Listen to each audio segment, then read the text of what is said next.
Amen. Praise God. Praise God. To God be all the glory. Hallelujah. Bago tayo makupo, nais ko tayo magbasa ng ilang nating teksto sa gabing ito. Nais ko samahan niyo ako sa aklat ng John 6, the New Testament, the book of John. Sa four Gospels, ating basahin sa verse 44 hanggang 47. No one can come to me unless the Father who sent me draws him. And I will raise him up at the last day, for it is written in the prophets, and they shall all be taught by God. Therefore, everyone who has heard and learned from the Father comes to me. Not that anyone has seen the Father, except he who is from God, he has seen the Father. 47, most assuredly, or verily, verily, I say to you, he who believes in me has everlasting life. Can we say amen to the word? Amen. Praise God. Tayo ako po mga kapatid. At I pray na lahat ay nasa maayos sa kalagayan. At amen? Lahat ng pinagpala, I believe, hindi lamang naririto, kundi nagagalak pumarito. Hallelujah. Yan ang anak ng Diyos, ready to hear, ready to learn. At kanina ako ay nagpe-pray bago tumayo, kasi habang nag-aawitan, pinulikat ako. Pinulikat ang aking pa, at sabi ko, nandito pa lang sa upuan, pinupulikat na, baka pag tumayo sa harap, pulikatin din. Kaya ipanalangin niyo mga kapatid, kasabay na pag-inom ng tubig ay hindi umatake ang pulikat. At sa ating teksto, napakagandang pagbubukas at mga napakaraming doctrines at napakaraming mga aral na ituturo ang Panginoong Jesucristo. At I believe na ang mga kausap mo ngayon ay handa sa pakikinig ng salita ng Panginoon. Amen? I pray lahat tayo ay ready to be filled, ready to learn, ready to hear, at ready tayong lumago. Ready tayong matuto dahil I believe wala nang ibang best character ang isang anak ng Diyos, kundi kagaya ng isang anak na kumikilala sa kanyang ama, dependent siya sa kanyang ama. Ganun tayo mga kapatid sa ibabaw ng lupa, hindi man ako makarelate, pero I believe kahit ang mga may edad, matanda man na kayo, meron kayong ama na mas nakakakilala sa inyo. At hindi lang may mas gulang, kundi may mas alam sa ating lahat. Kaya hindi lang mga bata or mga Bible class students ang ine-engganyo, ine-encourage na matuto, kundi kahit pala matatanda. Dahil lahat tayo ay anak ng Panginoong Jesucristo. At sa ating teksto mga kapatid, nais kong pamagatan ito na unless the Father draws you. Unless the Father draws you. Liban ng Ama ay ikaw ay udyukin, kilusin. At sa original language ng draws dito ay drag him. Yung hilahin ka. Hatakin ka. At sa ating teksto, nice kung ito ay ilatag at I pray na ito ay maging straight to the point dahil I believe yan ang salita ng Diyos. Tayo ay walang paligoy-ligoy, kundi kung ano man ang bagay na totoo, yun na yun. We do not, kagaya ng sabi ng MC, we do not powder coat it. We do not sugar coat it. Ang salita ng Diyos, whether it hurts or it heals, it cures, it encourages, it's the truth. At yun ang mahalaga mga kapatid. Dahil, nais ko yun ay i-emphasize dahil sa mga kausap ng Panginoong Jesucristo sa ating teksto, tino mapapansin ito ay napakahabang chapter. Ang chapter 6 ay 70 verses. At naalala ko kanina ay si Sister Christine, chinat ako, brother, verse 1 to verse 68. Sabi ko, yes sis, di ko naman babasahin lahat. Kasi nga naman ang dami. Pero ang book na ito ay napakarami dahil napakarami ring stories and events na nilalaman nito. At sa ating teksto, sabi ng Panginoong Jesucristo, walang sinuman ang may kayang pumunta sa akin liban na siya ay kilusin ng Ama, na siya ay udyukin ng Ama. At mga kapatid, yun ay napakahalaga dahil ang binibigyan din ng Panginoong Jesucristo dito ay yung kakayanan. Walang may kayang lumapit sa Panginoong Jesucristo. Even in the Old Testament, alam natin na ang Jehovah, the Yahweh, at ang Diyos sa itaas ng bundok ng Sanay, walang makalapit. At even in the book of Hebrews, ito ay pinapakita na our God is a consuming fire. At yun ay totoo dahil walang may kaya lumapit sa ating Panginoong Jesucristo, liban ito ay ipagkaloob. Kaya sa gabing ito mga kapatid, ito ay nice kong ibigyan din sa ating lahat sa tulong ng Panginoong Yesus. Paano ba tayo dumating sa punto na to? Naisip nyo na ba na sa tagal ng inyong paglilingkod sa Panginoon, sa pananampalataya, paano ba natin malalaman na tayo ba ay ligtas? Paano natin malalaman na tayo ay tinawag? Ang paanyaya ng Panginoong Kristo Jesus ay come. Sa lahat, come. Sa napakaraming parables, ang gospel ay binigay sa mga taong nasa kalsada at sinasabing, merong wedding feast, come. At marami sa atin, iba't ibang dako ang ating pinanggalingan, the same invitation, come. At tayo nga ay naririto na, at kung meron mang paparito pa, I believe napaka-importante mga kapatid na malaman natin kung paano ba tayo dumating sa pananampalataya. Dahil maaaring marami sa atin, at iisa na ako doon, nakagaya ko na lumaki sa gawain, lumaki sa pananampalataya na aking mga magulang. Ba't ganun pa man, kung aking itong susuriin, ultimately and ultimatum, pagdating sa dulo, kung ating tatanungin ng bawat isa sa atin, yun ba talaga ay dahil sa mga, maaaring may mga nag-imbita sa atin, may nagpalaki sa atin. Maaaring sa pamamagitan ng pangangaral, pamamagitan ng mga awit, pamamagitan ng mga sharing, sa mga simpleng Bible studies natin ginaganap sa ating mga communities. But whatever it is, mga kapatid, sabi ng Panginoong Hesus, walang sino man ang may kayang lumapit sa akin, liban na ito ay pagkaloob ng Ama. Kaya, nice kong linawin ito mga kapatid, kaya ka naririto dahil ipinagkaloob ng Ama. Kaya tayo naririto, nakikinig at nakakapakinig ng salita ng Diyos dahil ito ay pinagkaloob ng Ama. Yun ay nice kong bigyan din, nice kong ito ay paulit-ulitin dahil sa mga bagay na ito at sa mga salita na ito at sa mga babasahin pa natin, natisod ang mga followers si Jesus Christ. Sa ating text sa chapter 6, sa panimula nito ay ating makikita ang miracle na ginawa ng Panginoong Jesucristo na ang multitude sa mga tao, napakaraming tao sumusunod sa Panginoong Hesus, kasama niya ng kanyang 12 disciples. At ngayon, naririto sila at sabi nila, sobrang daming tao. Paano natin sila papakainin? Sa chapter 6, nais ko itong basahin. Ito ay napakaganda mga kapatid. Verse 4 ng chapter 6. Now the Passover, a feast of the Jews was near. And I believe this is 1 year before ng crucifixion.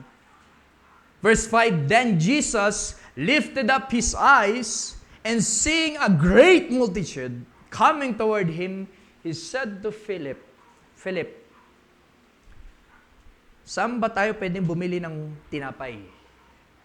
Para ang mga taong sumusunod, yung great multitude na sumusunod, ay mapakain. Saan ba tayo pwedeng bumili ng tinapay? At alam niyo mga kapatid, isang bagay ang natuklasan ko dito, at ito ay pinag-usapan na namin ng matagal na ilang paulit na aking sister wife. Na ang tao, pag tayo ay tinatanong o nakakarinig ng tanong, madalas, ang sagot natin, hindi yung tanong. Ang sagot natin ay dahilan. At ako'y natutuwa dahil nung ito akin nabasa, I realize, thousands of years ago pa pala, ganun na ang tao. Kaya totoo yung sinabi ng Solomon natin pinag-usapan nakaraan, walang bago sa ilalim ng araw. Dahil nung tanungin ng Panginoon, Philip, saan tayo bibili ng tinapay para mapakain natin ng mga taong ito?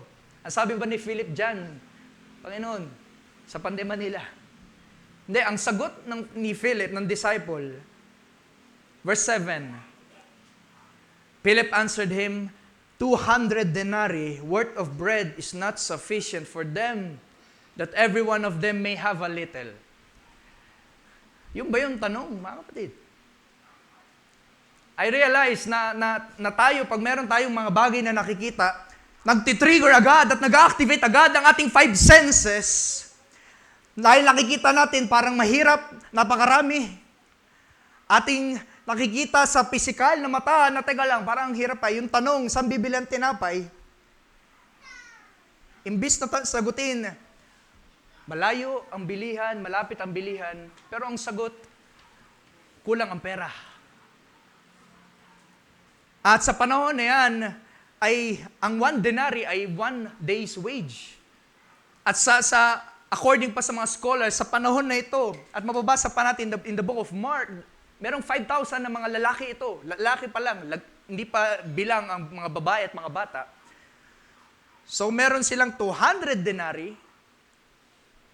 So kung ang isang tinapay ay 1 denarii, 200 na tinapay lang sa 5,000 na mga kalalakihan na hindi pa kasama ang mga bata at mga babae. Pero ang tanong ng Panginoong Jesucristo, saan ba nakakabili ng tinapay? So I realize, talagang mga tao, tayo, weakness natin yun bilang mga tao. And I believe it has something to do with sin. Na ang ating mga sagot madalas ay reasons. Kumbaga, pag tinanong ka ng, naranasan na ba mga kapatid, na pag tayo ay tinanong, anong mas gusto mo? Yung makarinig sa mga mag-asawa. Minsan, pag tinanong natin, ano mas gusto mo, honey? Wife?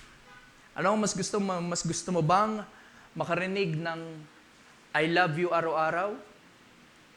Or bigyan kita ng bulaklak araw-araw? Yun lang yung tanong.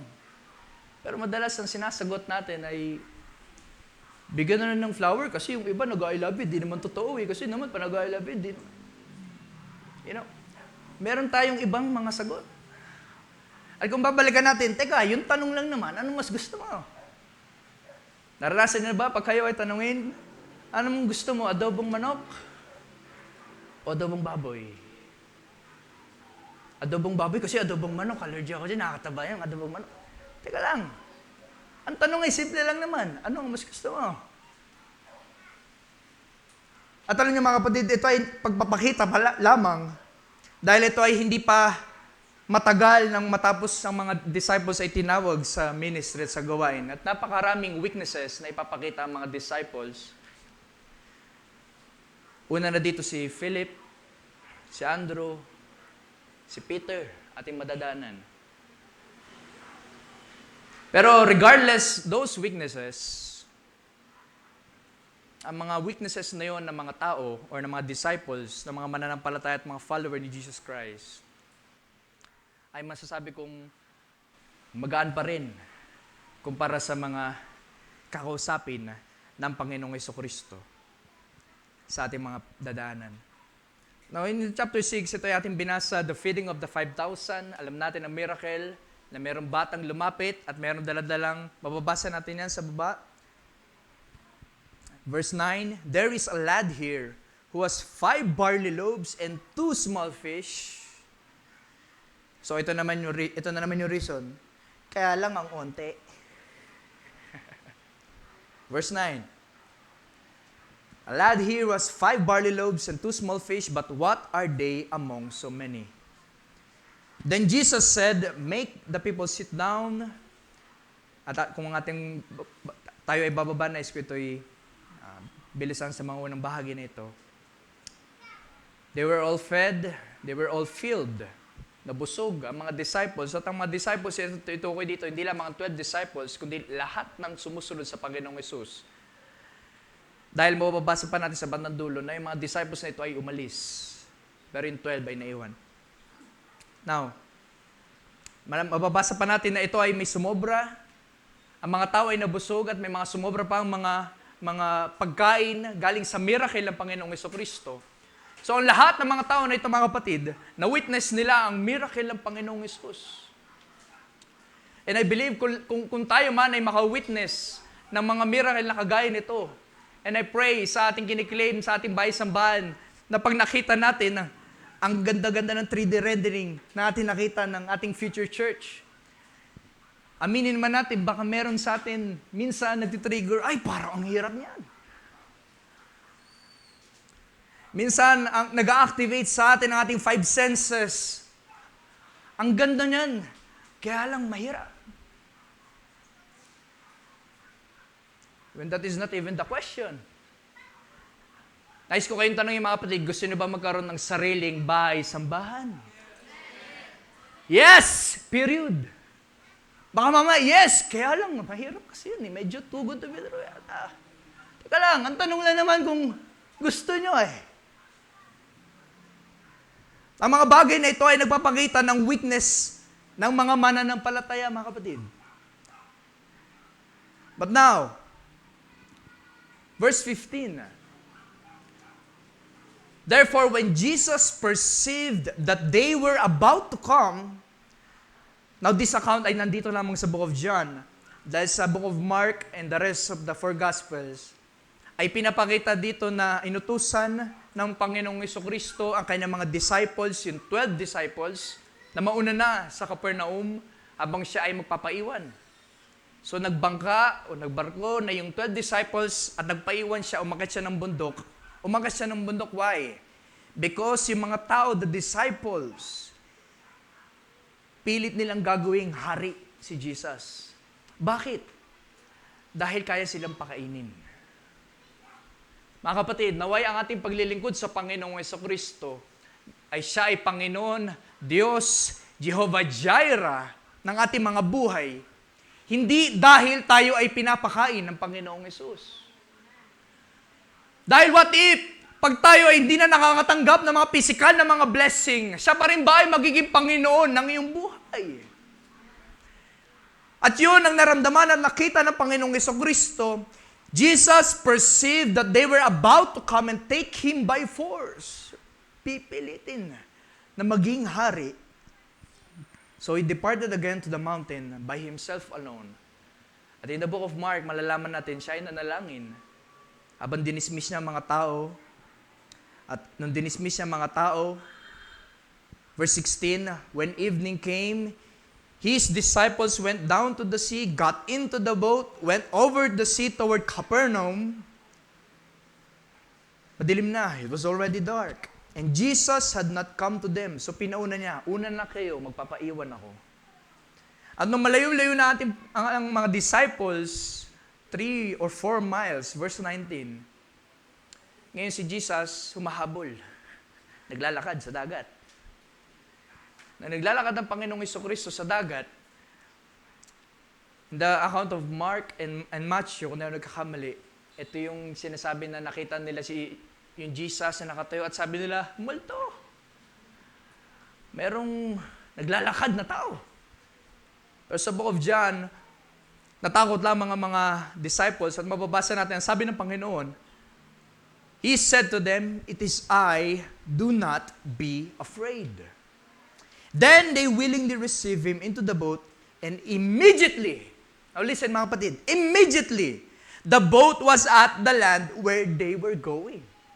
So sa mga events na nangyari, from verse 1 ng chapter 6, na witness ng mga disciples, ang miraculous na mga gawa ng Panginoong Jesucristo, nagpakain ng 5,000 gamit ang 5 isda at 5 tinapay at 2 isda.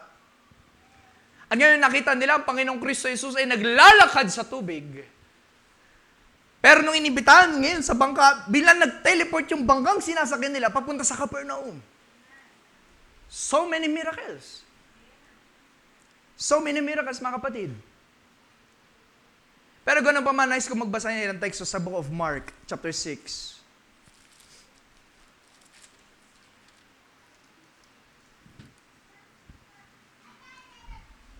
Nais kong basahin dito sa verse 52. Verse 51, I'm sorry. In chapter 6 of Mark.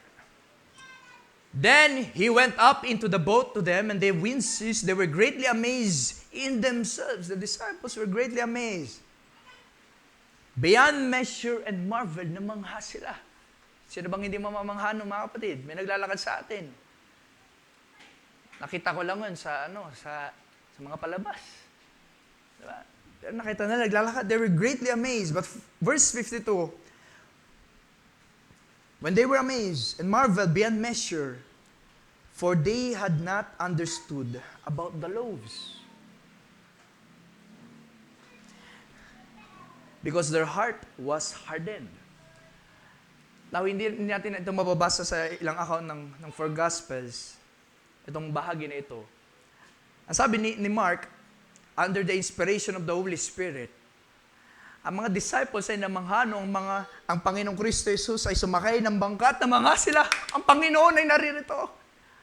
Ikaw pala yung Panginoon, naglalakad ka sa tubig, talagang kamangha-mangha. Pero sabi ni Mark, namamangha sila dahil hindi nila naunawaan yung miracle na naganap sa unang bahagi ng chapter 6. Yung pagpapakain ng 5,000. So may meaning pala yun. Mga kapatid, ang mga blessing ng Panginoong Kristo Jesus, be it material, and especially material, dahil ang material blessings minsan nakakasilaw. Pero sometimes, meron palang itong spiritual significance. Meron palang itong spiritual na kahulugan. Kung ikaw man ay bigyan ng material na bagay o kuha ng material na bagay, sometimes, check natin, baka meron pala itong spiritual na connection sa ating mga buhay. Because they were amazed. And I believe, and I praise God, pag tayo ay tumatanggap ng blessing sa Panginoon, be it material, financial, whatever it is, praise be to God. Ang Diyos ay hindi madamot, mga kapatid. Kailanman hindi nakita ang isang matuwid na nagutom. Ang Panginoon hindi lamang mayaman sa spiritual, kahit sa material, napakayaman ng Panginoon. But nevertheless, ang sabi ni Mark, they rejoiced, they marveled within themselves beyond measure, for they had not understood about the loaves, because their heart was hardened. Now, their heart was hardened, hindi dahil sa galit sila sa Panginoong Hesus, o plastic sila sa Panginoong Hesus, nagpapanggap sila sa Panginoong Hesus, sa mga disciples. No.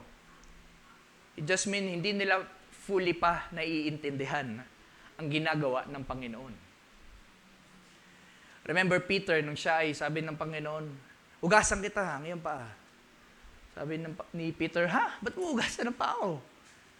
Sabi ni Jesus, pag hindi ko hugasan ng iyong paa, wala kang bahagi sa akin. Ang sabi ni Peter, ay ganun ba? Hugasan mo? Huwag lang paa ko, pati ulo ko, pati katawan ko, pati sabunin mo na rin ako. Teka, kuha mo na akong pangkuskus dyan. Kuskusin mo na rin ako. Pero sabi ng Panginoon, hindi mo naintindihan yung ginagawa ko sa'yo. Pero gagawin ko sa'yo. At yun ay napakainam na bagay, mga kapatid. Sometimes, hindi natin kailangan maunawaan totally agad. Pero sumunod tayo. Kung yun ay kalooban ng Panginoon. And I believe, sa ating mga pinapanalangin, mga kapatid, it's a big plan, it's a big ambition na tayo ay maghanda para sa ating sambahan. It is big. But our God is bigger. Pag tayo ay nanghihina sa ating pamamagitan natin mata, pag ating tinitingnan, huwag mong tignan ang iyong mata. Gumamit ka ng pananampalataya. Understand what is happening. Now, sa ating teksto, balik tayo sa ating teksto sa John. The boat instantly, immediately, verse 21, was at the land where they were going. Now, verse 22, nice ko ito i-summarize onwards. Kinabukasan, one night after ng miracle, napakainin ng Panginoong Kristo Jesus ang 5,000 mga tao. Kinabukasan, nagising yung mga tao dahil maaaring nagstay sila sa city, sa kung saan mga lugar, at bumalik sila ngayon dito sa may green field kung saan sila pinakain ng Panginoon. Sa tabi ng Pangpang, malapit sa Sea of Galilee. At ngayon, pagpunta nila, di nila makita ang Panginoong Jesus. Hindi nila makita ang mga disciples. Pero alam nila, mga disciples, sumakay ng bangka. At ngayon, sila ay nagsumakay din sa bangka at hinanap nila ang Panginoong Jesus. Nagpunta sila ng Capernaum. Pagpunta nila ng Capernaum, verse 25, ang sabi nila, Rabbi, kailan ka nakarating dito? Nakakatawa kung ang reply natin Panginoong Jesus, naglakad ako sa tubig. Dahil nakita nila, sumakay ang mga disciples sa bangka, si Jesus naiwan. Di ba? Are we here, mga kapatid? Pero ang tanong ng mga disciples na ito, ng mga followers na ito, nung sila ay dumating sa Capernaum, sabi nila, Rabbi, teacher, paano ka at kailan ka nakarating dito? Pero alam niyo, ang sagot ng Panginoong Jesus, I want you to listen, mga kapatid. Ang sagot ng Panginoong Jesus ay iba sa tanong. At kanina, ang sabi ko tayo mga tao, minsan meron tayong problem or meron tayong nakasanayan na pag tayo ay tinatanong, iba yung sagot natin. Pero si Jesus, tinanong siya, kailan ka nakarating dito? Ang sagot niya iba rin. Pero there's a difference, mga kapatid. Dahil ang Panginoong Kristo Jesus, pag siya ay sumasagot, hindi dahil siya ay nagdadahilan. Hindi dahil siya ay nagre-reason out or nag-explain, kundi katotohanan ang sinasabi ng Panginoon. Truth. Pag tayo minsan nagpapaligoy-ligoy tayo Diba? Kapatid, punta ka sa gawain na, pagkalooban ng Panginoon. Ang tanong kung pupunta ka Kapatid, sharing tayo. Minsan, now, hindi sa yun ay mali, or yun ay hindi dapat o ano pa man, talagang ganun lang ang tao. Pero ang Panginoong Hesus ay hindi lang tao, mga kapatid. Pag siya ay sumasagot, nung siya ay tinanong, kailan ka nakarating dito? Guro, ang sagot ng Panginoon, verily, verily, sinasabi ko sa inyo, makinig kayo. You seek me, not because you saw the signs, but because you ate of the loaves and were filled. I can't imagine ang mga disciples, ang mga followers na ito, day before, miracle, pinakain sila at sila'y nabusog, may sumobra pang tinapay at mga isda. Excited sila at gusto nilang gawing hari ang Panginoon. Pinapakain mo kami. Kami ay nagugutom ng hina at nangangailangan ng tagapagligtas at mukhang ikaw na yun. Excited sila, pumunta sila sa Capernaum, Rabbi!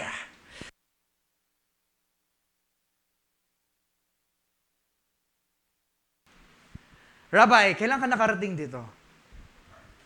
Kami ay na-excite ng uling kumain. Right? Dahil sabi ng Panginoon, I say to you, gusto niyo ako, hinahanap niyo ako, ninanasan niyo ako, hindi dahil nakita niyo yung mga signs, yung mga hiwaga, or in other words, hindi dahil gusto niyo pa ng mga spiritual na mga bagay, ng mga miracles na hindi niyo nahanap sa iba, yung kinakauhawan ng inyong kaluluwa. Hindi dahil doon. Hinahanap niyo ako dahil nabusog kayo sa akin. Pinakain ko kayo at nabusog kayo. Kaya gusto niyo ako. Now, mga kapatid, sa mga verses natin babasahin, ito ay tinatawag sa mga nag-aaral na the bread of life discourse. Dahil ito yung chapter na puro tinapay. At I pray, alam natin na ang Panginoong Jesucristo ay tinapay ng buhay. At alam natin yung kahulugan nun. Dahil I pray na hindi ito mag-over the head sa atin at ito ay malagpasan natin. Baka magulat tayo, teka, tinapay ang Panginoon. Budong. Malunggay. Ganun ang Panginoon. Dahil sa mga bagay na ito nating babasahin, ulitin ko, dito natisod ang mga sumusunod sa Panginoon. They were seeking Jesus because they were filled. They were seeking Jesus dahil merong physical na benefit silang natatanggap sa Panginoong Jesucristo. Kaya, gusto ko pa nun. Pinagpapala ako Nakatatanggap ako at ng mga bagay na aking gusto. I want more. So Jesus, kailan ka pa pumarito? Kanina ka pa namin hinihintay. Sabi ng Panginoon, hinahanap niyo ko, hindi dahil nakita niyo aking mga ginagawa. Hindi niyo nakikita aking ginagawa. Nabusog kasi kayo. Kaya kayo naghahanap sa akin. Now, listen mga kapatid. Ito yung ilang ulit na natin pinag-aaralan sa iba't ibang teksto ng salita ng Diyos. Verse 27. Do not labor for the food which perishes, but labor or work, or mas magandang salita dito ay strive. Dahil kailangan mo magtrabaho para kumain. Pero do not strive for the food that perishes. Huwag tayo magpakadugo-dugo na yung ilong natin at yung ating isip ay talagang nagkakaubos-ubos na yung mga ugat sa ating utak. Dinadala ka na sa ospital dahil sa pagtatrabaho. Di mo na kaya. Sabi ng Panginoon, do not strive for the food that perishes. But for the food which endures to everlasting life. Now, ang everlasting life na tinutukoy ng Panginoong Jesucristo, I believe, dito na medyo nakikiliti o medyo natatakil na unti-unti yung bahagi ng mga followers si Jesus, yung medyo sensitive part na pag-usapan. Dahil kung pag-uusapan ay pagkain, bigay, madali lang yan Pero dito sa ating babasahin, pababa, ay dito na unti-unting natatakil at nahahawakan at medyo napapag-isip na at nag-iisip na, gumagana na unti-unti yung pag-iisip ng tao. Dahil ngayon, ang sabi ng Panginoon, huwag kayong magpagal, huwag kayong magpakahirap dahil sa pagkain na nasisira. But labor or work or strive for the food which endures to everlasting life. Now listen, which the Son of Man will give you, because God the Father has set His seal on Him, on the Son of Man. Now listen, verse 28, ano ang sagot ng mga followers si Jesus? Dahil ang sabi ng Panginoon, huwag kayong magpagal para sa pagkain na nasisira, kundi magpagal kayo sa pagkain na hindi nasisira. So ang sabi ng mga tao, verse 28, anong pagpapagal ang kailangan namin gawin? It's still about work. What shall we do? That we may work the works of God, or the works that God requires. Ano yung kailangan namin gawin para makuha yung pagkain na yung sinasabi mo? Yung pagkain na yan na hindi nasisira, yung pagkain na yan na hindi nabubulok. Ano yung kailangan namin gawin? Now listen mga kapatid, ang sabi ng Panginoon, this is for you. This is for us. Ang sabi pa ng dulo ng Book of John, and this is written that you may believe. And even this part, Jesus answered and said to them, This is the work of God, that you believe in Him who He sent. Mga kapatid, I pray, lahat tayo ay naniniwala at sumasampalataya sa Panginoong Jesucristo. The one whom the Father sent into the world. Ano yung work na kailangan gawin ng isang tao? Sa ating pang pinag-aralan sa aklat ng Ecclesiastes, what is the whole duty of man? At ngayon naririto ang Panginoon, this is the duty of man. Believe in Him whom He sent. Believe. Now, nais ko basahin ng verse 30. Dahil ito yung sinasabi, maniwala kayo sa kanyang sinugo. Ang sabi ng mga tao, therefore they said to him, what sign will you perform then?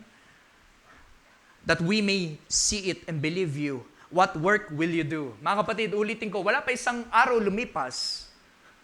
Pinakain sila ng Panginoong Jesucristo. Sila ay nakakita ng sign. Sila ay nakakita ng isang miracle na sila ay nagugutom at 5,000 pinakain sa pamamagitan ng 5 tinapay at 2 isda. At hindi lamang yun, ang ilang pa sa kanila nakakita na naglalakad ang Panginoong Jesucristo at hindi lamang yun, nag-teleport instantly yung bangkang sinasakyan nila patungo dito sa pangpang ng Capernaum. Pero meron sa kanila mga naka-witness lahat ng bagay na yun, pero ang sabi nila sa Panginoong Kristo Jesus, what sign will you perform? That we may see it and believe you. Ang sabi ng Panginoon, nais kong bumaba.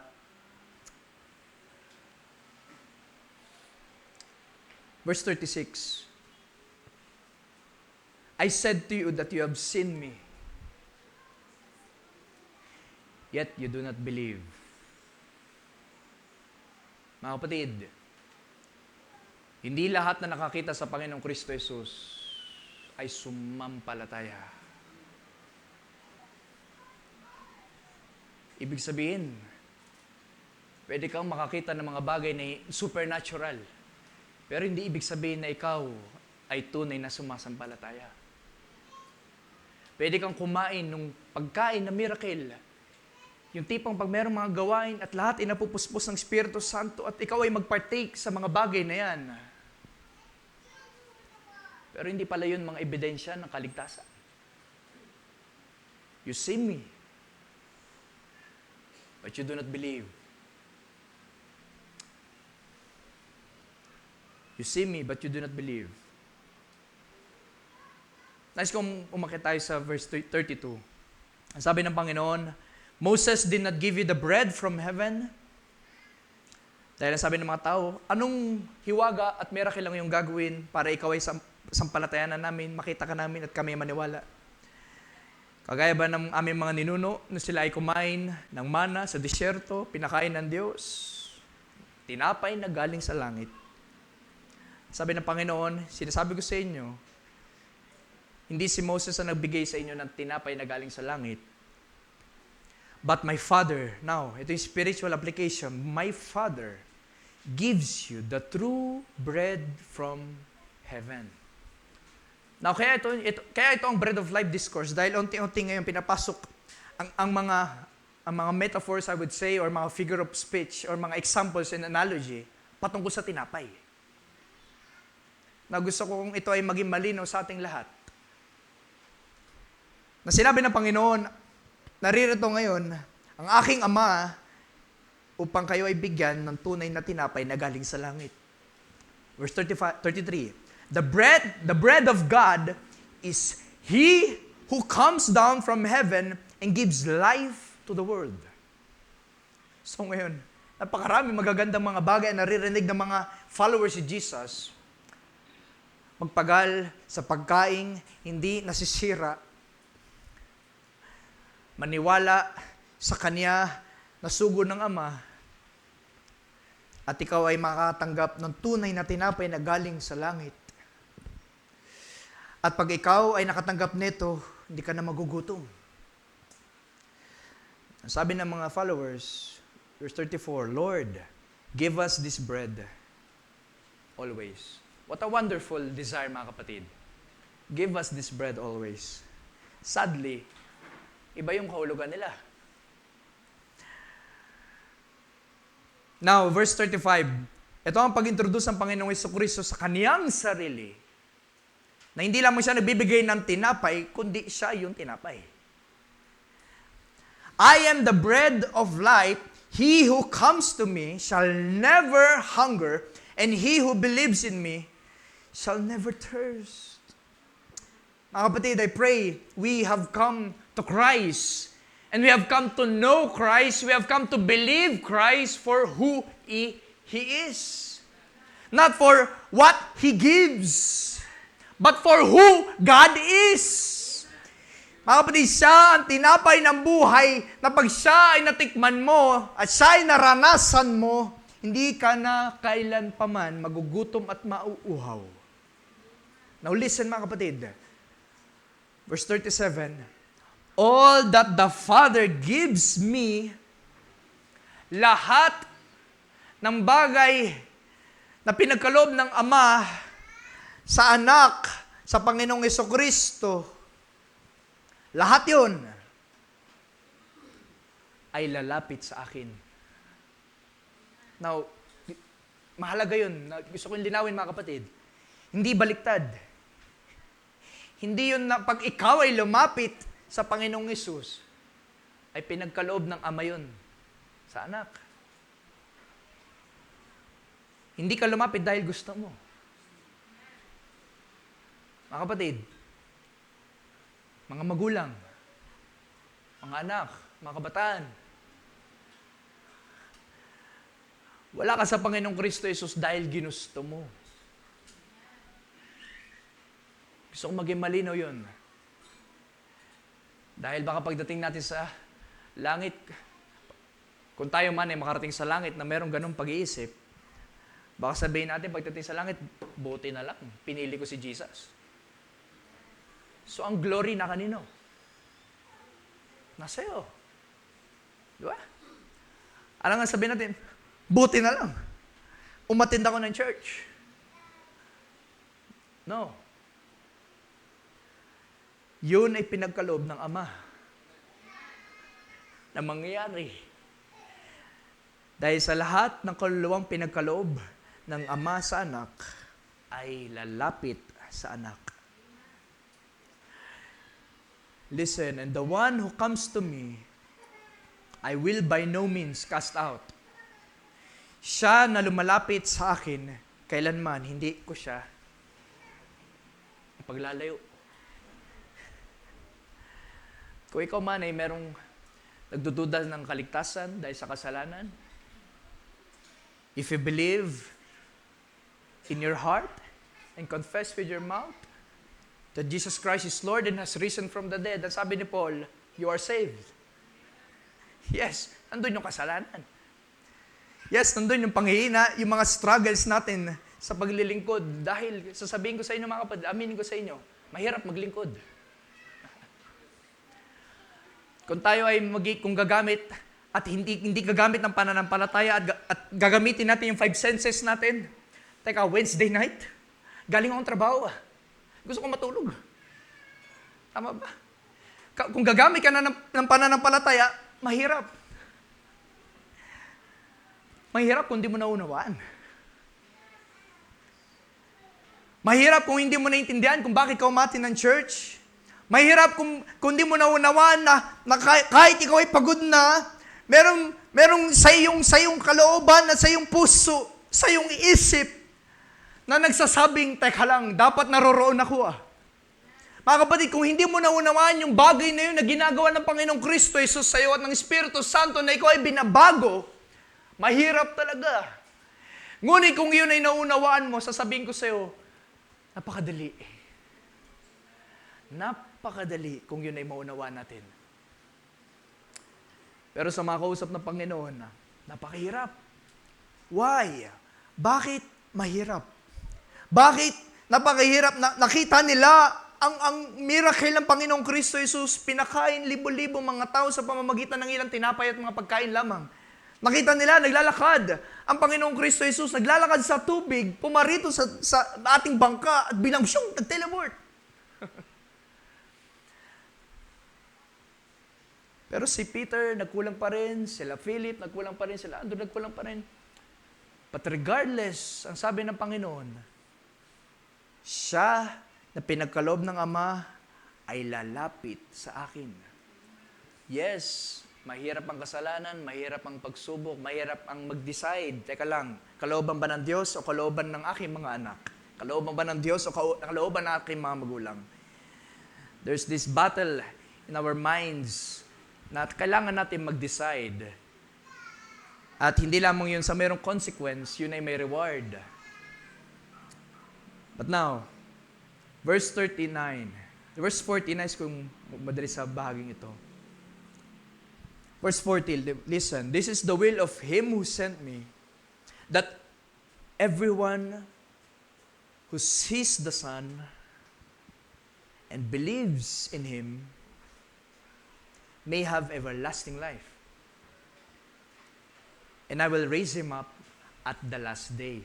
Now listen mga kapatid, sa ating binasa sa mga unang mga talata, ang sabi ng Panginoon, sila na lumalapit sa akin ay pinagkaloob ng Ama.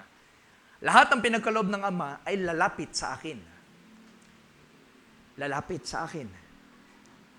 At ang sabi ng Panginoon, sila ang lahat na makakakita sa anak at sasampalataya sa anak ay magkakaroon ng buhay na walang hanggan. At siya ay aking bubuhayin sa mga huling araw.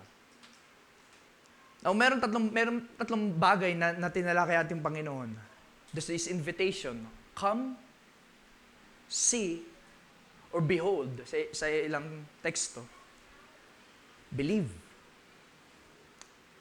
You must come. You must see. And you must believe. Pero hindi pa doon nagtatapos. Nung sinabi ng Panginoong Kristo Jesus, ako yung tinapay ng buhay.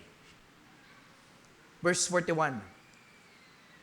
The Jews then complained about him because he said, I am the bread which came down from heaven. Ang sabi nila, hindi ba ito yung Jesus na anak ni Joseph? Yung ama at kanyang ina ay kilala natin. Tapos sasabihin niya, galing siya sa taas. Ulitin ko, wala pang 24 hours, wala pang isang buong araw na lumipas. Napakaraming miracles nakita nila. Pero ang Panginoong Kristo Jesus ay nag-claim, ako ang tinapay ng buhay. At sino mang makakita sa akin at sumampalataya sa akin at lumapit sa akin, hindi ko sila ilalayo kundi bagkos bibigyan ko sila ng buhay na walang hanggan. Pero yung kinalimin ng Panginoong Kristo Jesus, ang sabi ng mga tao na ito, teka lang, di ba ito yung anak ni Joseph? Kilala natin yung magulang nito Mga pasaway yun How is it then that he says, I have come down from heaven? Now, hindi ba nakakatawa?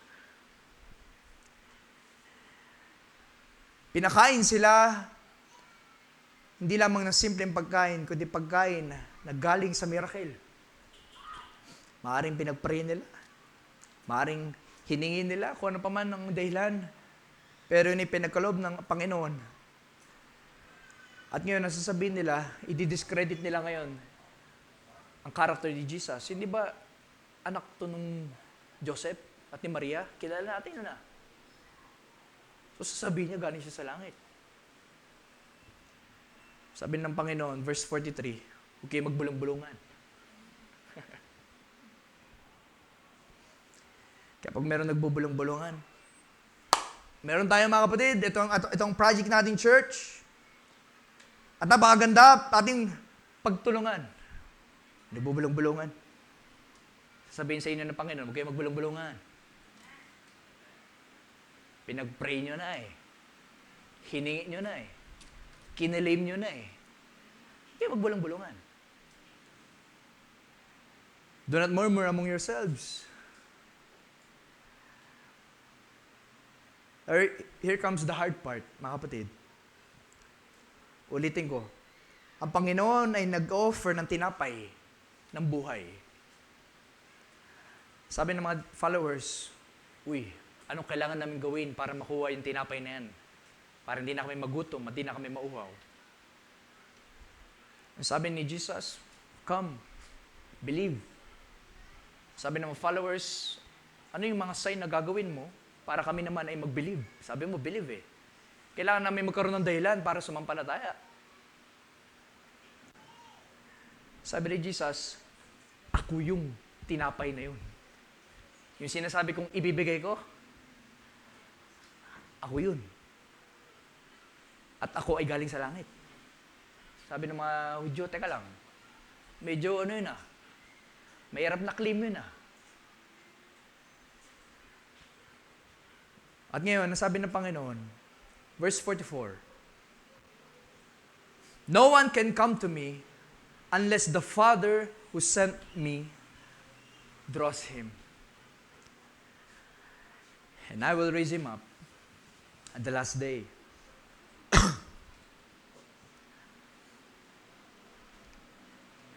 Now listen mga kapatid. Ang sabi ng Panginoon, walang sino man ang may kaya lumapit sa akin. Period. Gusto kong linawin yun. Wala sa ating ang may kayang lumapit sa Panginoon. Kahit pa ikaw ay manalangin, umiyak, mag-pray, umawit, lumuhod, umiyak, hampasin ang iyong katawan, magpuyat, magpagod, magbigay sa gawain ng Panginoon, mag-commute o sabihin mo pa, maglalakad ako para ipakita ang talagang gusto ko magawain. Yung mga bagay na yan ay walang saysay at hindi dahilan kaya ikaw ay makakalapit sa Panginoon. Liban na ito ay ipagkaloob ng Ama. Liban na ito ay pagkaloob ng Ama. Alam niyo mga kapatid, yun ay very good news. Dahil kung ating susukatin sa ating mga sarili, na tayo ay makakalapit sa Panginoon dahil tayo ay nagpasya, na dahil tayo ay nagpasyang pumunta sa gawain, nasasabihin natin, kaya ako ay ligtas dahil sa mga bagay na ito, kaya ako ay banal dahil sa mga bagay na ito, kaya ako ay matuwid dahil sa mga bagay na ito. Sabihin sa iyo ng Panginoon, hindi mo alam ang iyong sinasabi.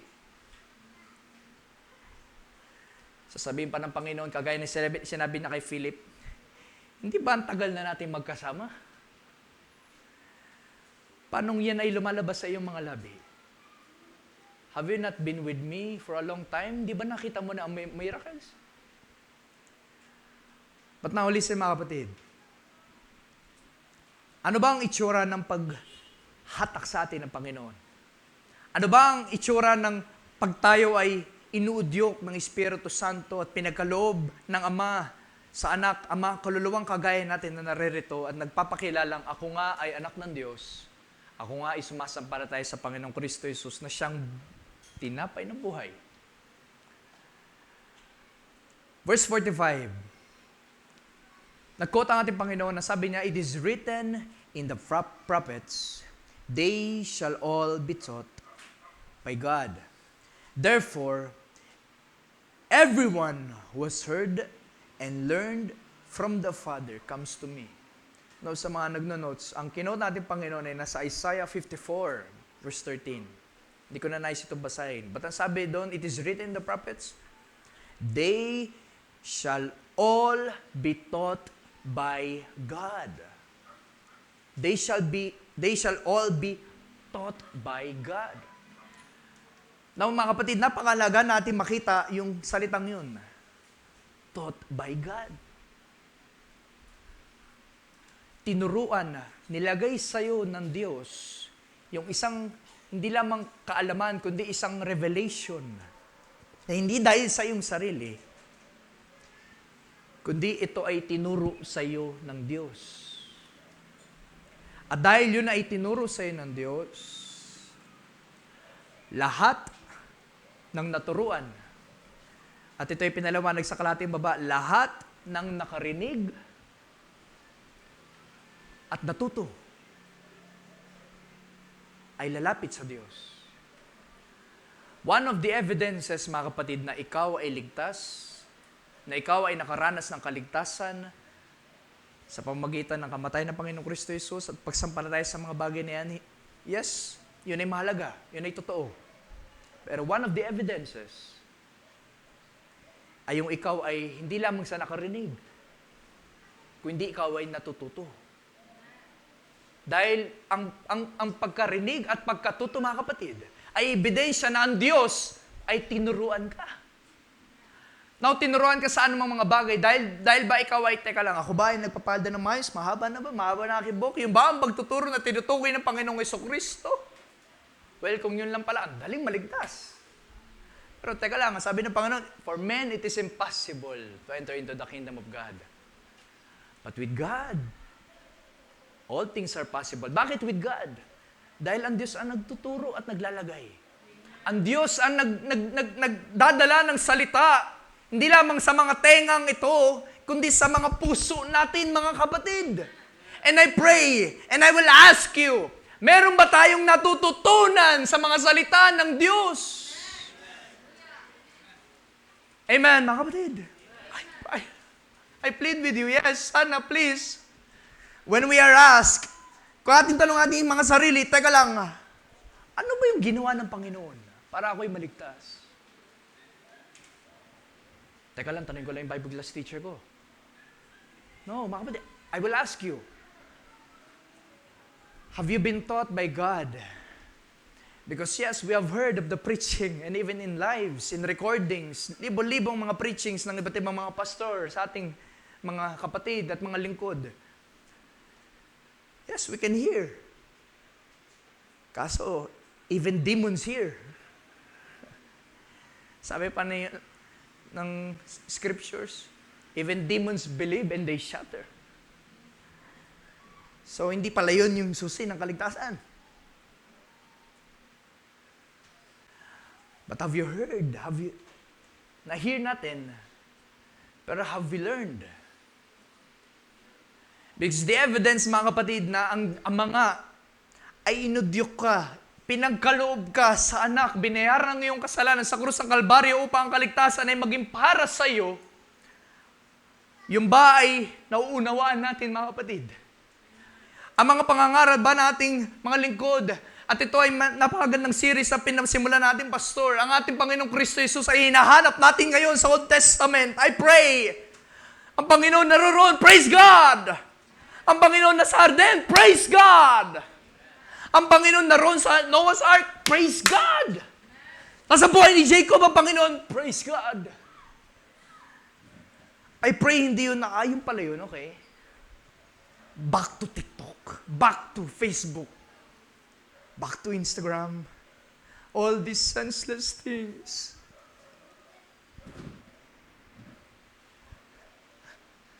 Mga kapatid, may we heard and learned. May we hear and learn. Na teka lang, Wednesday service, Bible study, Sunday, sharing sa lamesa ng kainan. Teka lang, salita ng Diyos ay pinag-uusapan. Ano ang pwede kong matutunan? Ano ang pwede kong may contribute? Ano ang pwede kong malaman? Lord, teach me, Lord. Because that is the evidence of a saved soul, mga kapatid. Na hindi ka lamang nakikinig. Ikaw ay natututo. Ang pagtututo ay hindi lamang sa mga bata. Ito ay kahit sa mga magulang, sa mga lola at mga lolo, sa mga lolo't lolo na. Everyone who has heard and learned from the Father will come to Jesus Christ. I want to read this verse. Nangkausapin ng Panginoon si Pedro. Matthew chapter 6.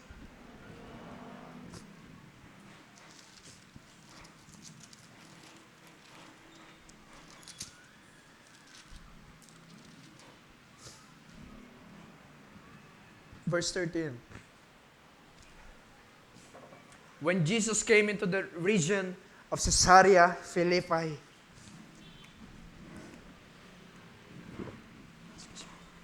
he asked his disciples, saying, "Who do men say that I am? Who do men say that I, the Son of Man, am?" Naririto ako ngayon, sabi ng Panginoon, sa region ng Caesarea Philippi. Tinanong niya sa mga disciples niya pagdating niya, sino ako sa kanila? Sa mga taong nakapalibot. Anong pagkakilala nila sa akin? They said, some say John the Baptist, some Elijah, others Jeremiah, or one of the prophets, maybe Isaiah, Nehemiah, napakarami. He said to them, sa mga disciples, and I want you to imagine, make it personal mga kapatid.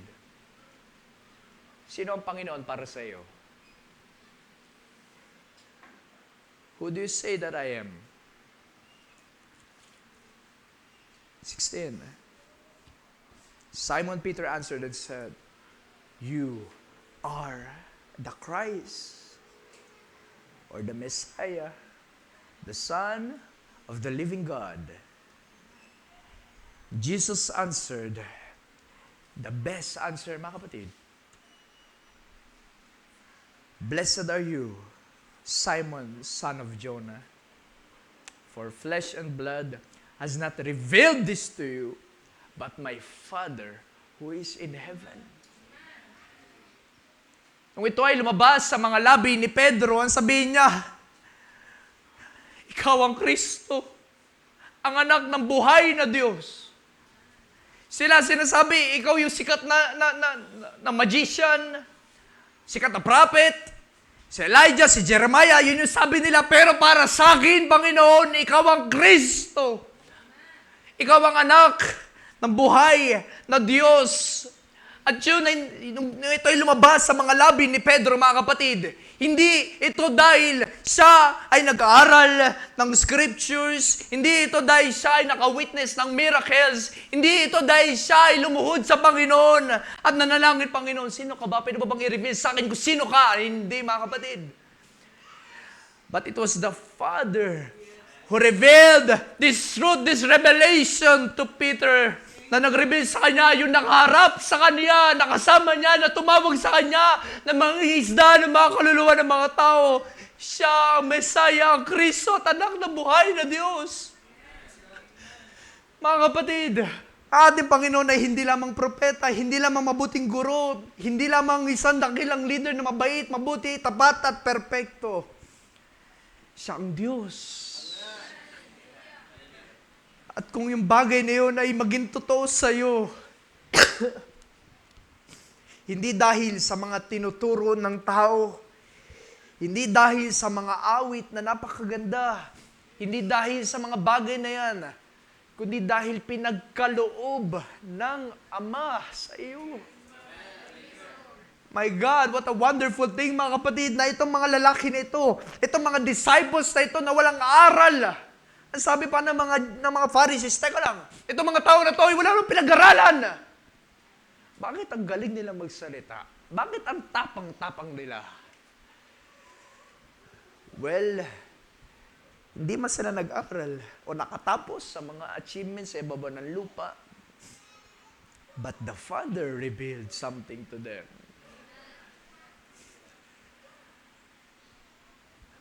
Unless the Father, mga kapatid, liban na ipagkaloob ng Diyos sa iyo, ang katotohanan na ito, wala tayong kakayanan. Alam nyo, sayang ating pagpapagal sa ministry.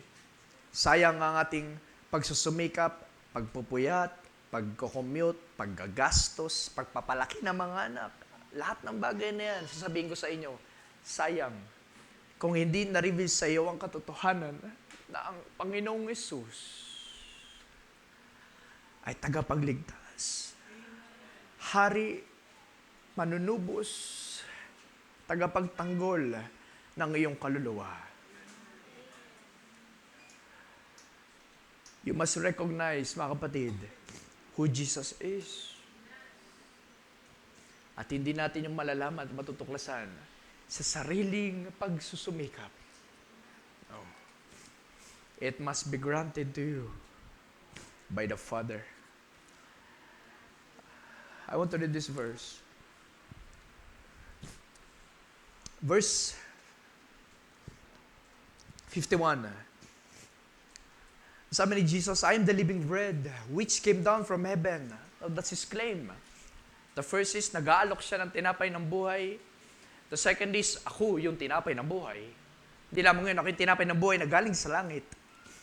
At hindi lamang yun, ako yung tinapay ng buhay na galing sa langit na pag natikman nyo, magkakaroon kayo ng buhay na walang hanggan at hindi kayo mauuhaw, hindi kayo magugutom.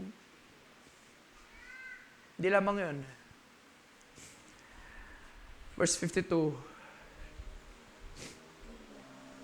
The Jews therefore, verse 51, sa kalahati. If anyone eats of this bread, he will live forever. And the bread that I shall give is my flesh, which I shall give for the life of the world. Ngayon, may panibagong kanina naman. Yung laman ko na, yung tinapay na kailangan yung kainin para magkaroon ng buhay na walang hanggan. Ang sabi ng mga Hudyo, grumble na naman sila sa kanilang mga sarili. Teka lang, sinasabi ba na itong tao na ito na kainin namin siya? Cannibalism na. Against yun sa kalooban ng Diyos in the Old Testament. Jesus said to them, unless you eat, let's kung bubaba tayo sa verse 54, eat again, eat my flesh, drink my blood. Verse 55. Verse 56. He who eats my flesh and drinks my blood. Verse 57. So he who feeds on me will live. Tapos kung umakit ulit sa verse 64. But there are some of you who do not.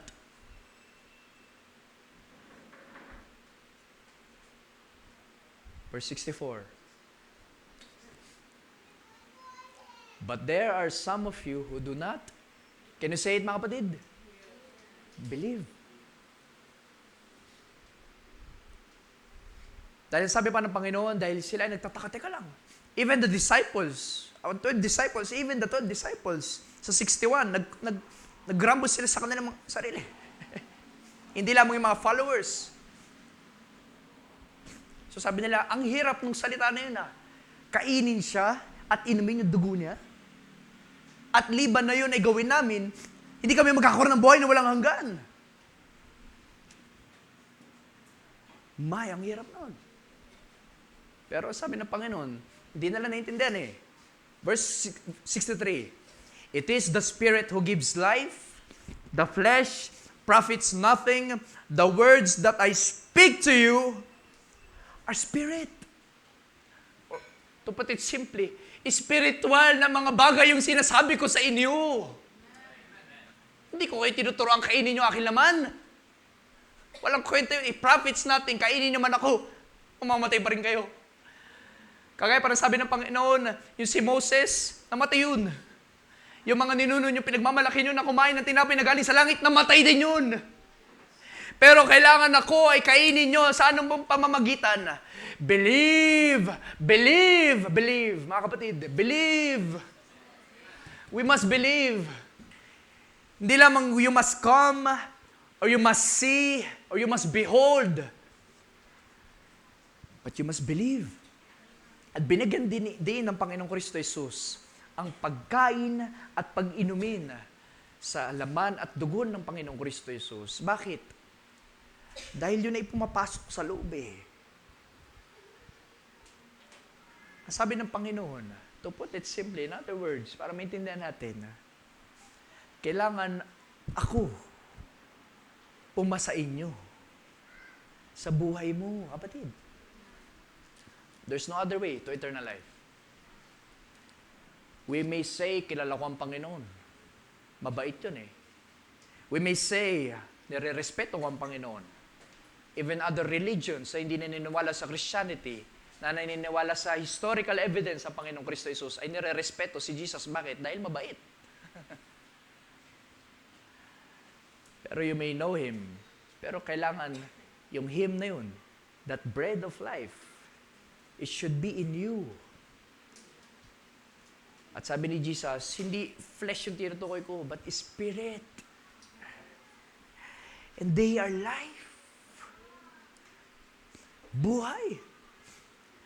Pero sa verse 64, but there are some of you, nakita niyo ang miracle, nakita niyo ang naglakad, nakita niyo nag-teleport, nakita niyo ang mga salita ko na napaka-profound, malalalim na mga salita.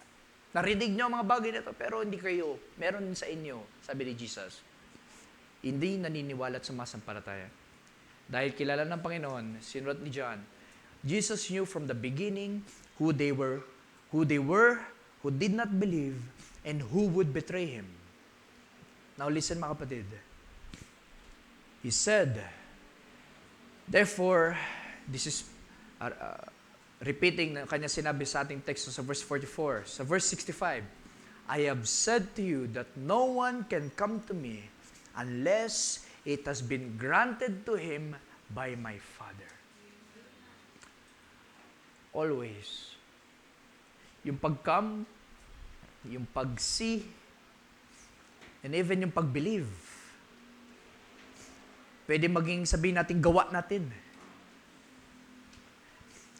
Pero ultimately, sabi ng Panginoong Hesus, hindi mo magagawa yun, liban na ipagkaloob sa iyo. Para bagang bata sa mga may anak na nauutusan na, di ba? Minsan, pag binigyan natin anak natin, anak ko, ito, 500 pesos. Tapos minsan yung anak natin, umuwi, may dala-dalang mga pagkain, may mga, tapos minsan sabi niya, Mama, dami kong binili, oh. Piniyahay ko ba to? Pinaghirapan ko ba to? Pwede sabihin ng anak. Pero ultimately, kanino galing yung 500? Sa nanay. So kahit magmalaki ka pa sa iyong sarili, ay yung magulang mo. Sa akin galing yun eh. Pero sige, dahil anak kita, what's mine is yours. What's mine is yours. Nais ko magbasa sa ating pagtatapos. After all, ito ay binitawan ng Panginoon. Nais kong i-summarize sa dulo ng 6. Sabi ng Panginoon, umalis sa mga followers ni Jesus at isod sa mga mabibigat na mga salita ng Panginoon. At ang sabi niya sa 12, kayo, alis din ba kayo?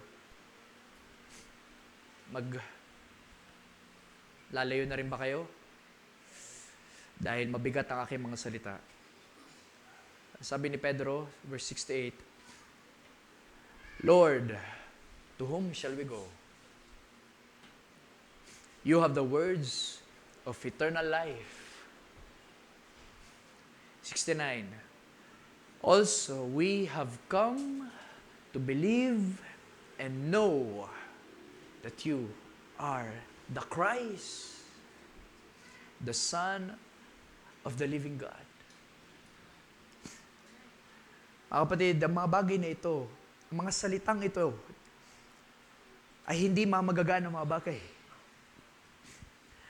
Dahil I believe, sa mga matatagal na dito, kung sa tao tayo tumitingin, napakadaling umalis. Right? Sensitive tayo eh. Minsan problema natin yun eh, no? Pero that's human nature, that's sinful nature. Kaya tinuturuan tayo ng Panginoon, love one another. Why? Because you're not loving one another. Pero meron pang mas mabigat. Nung sabihin ni Pedro ito, nung tinanong sila ng Panginoon, kayo rin ba ay aalis? Sabihin ni Pedro, Lord, saan kami pupunta? Nasa iyo ang salita ng buhay na walang hanggan. Tanungin ko kayo, yung ba ay dahil sa kanyang sarili?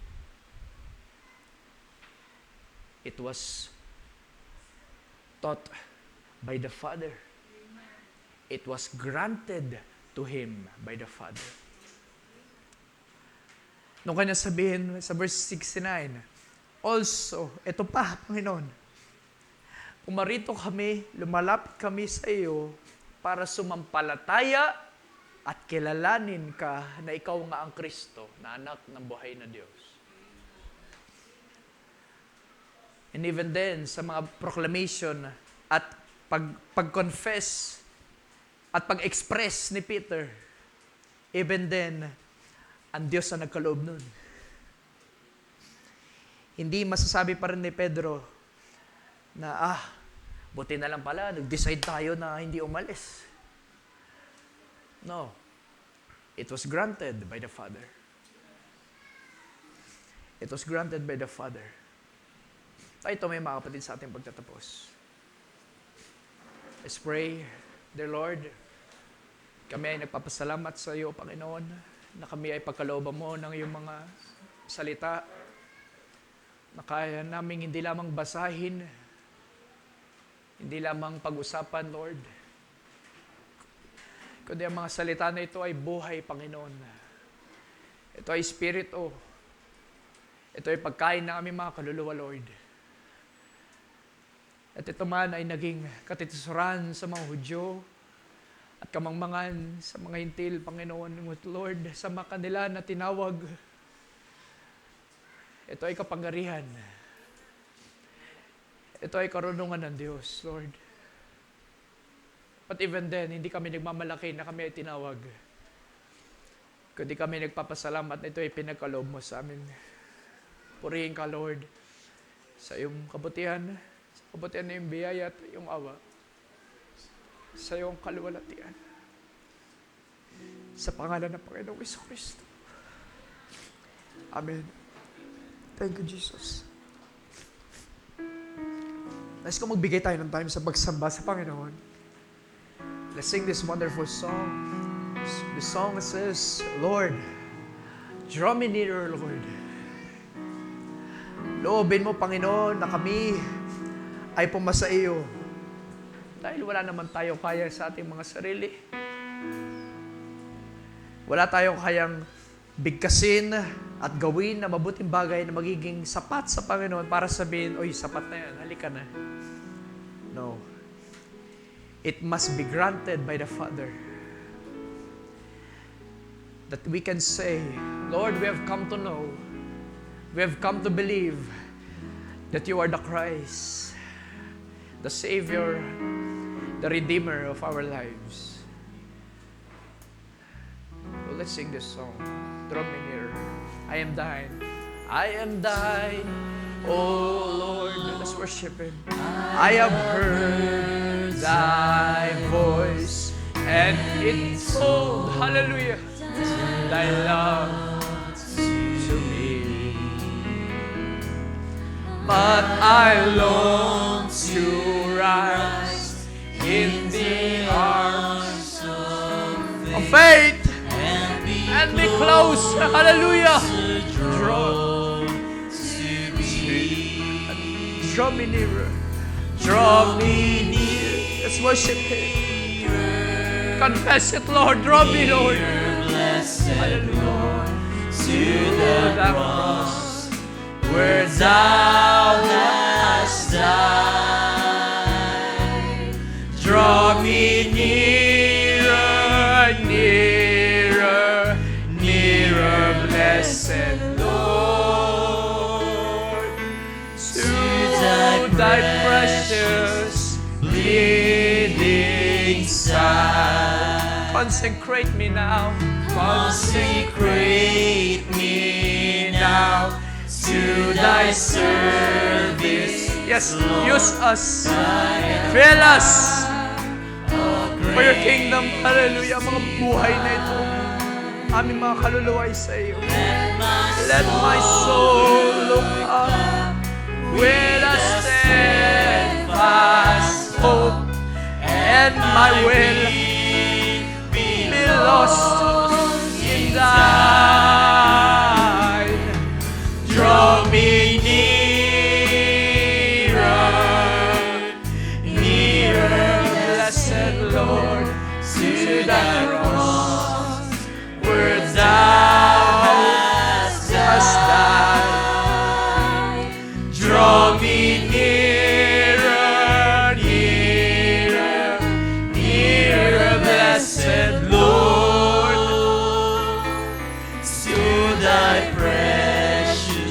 Second verse. Bleeding side. Consecrate us now.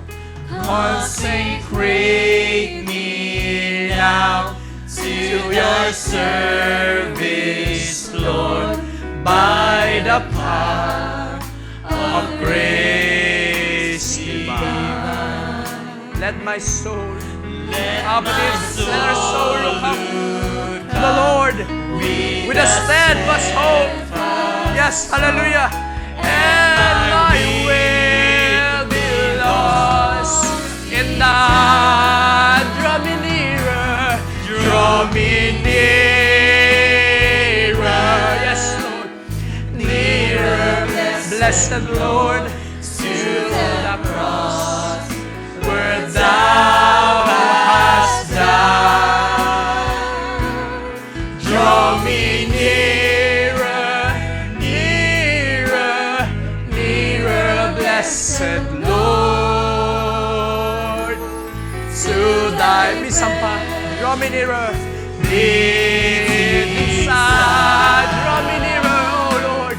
Draw me nearer, Malapit sa iyo, Panginoon. nearer, Ipagkaloob mo, Panginoon. to the Na aming mga buhay ay makita ka sa krus ng Kalbaryo. Nagtagumpay. Hallelujah. Draw me nearer, nearer, nearer, blessed Lord, Sa ulit-ulit. oh, to thy Isa precious pa. bleeding side. Draw me nearer. Draw me nearer, Hallelujah. God bless you, saints. nearer, blessed Lord, to the cross where thou hast died.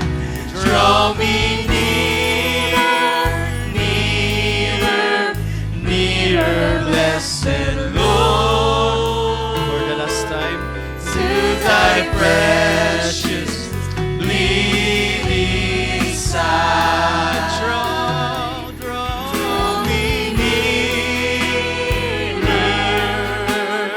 nearer, blessed Lord, to the cross where thou hast died. And draw me nearer, nearer, nearer, blessed Lord, to thy precious bleeding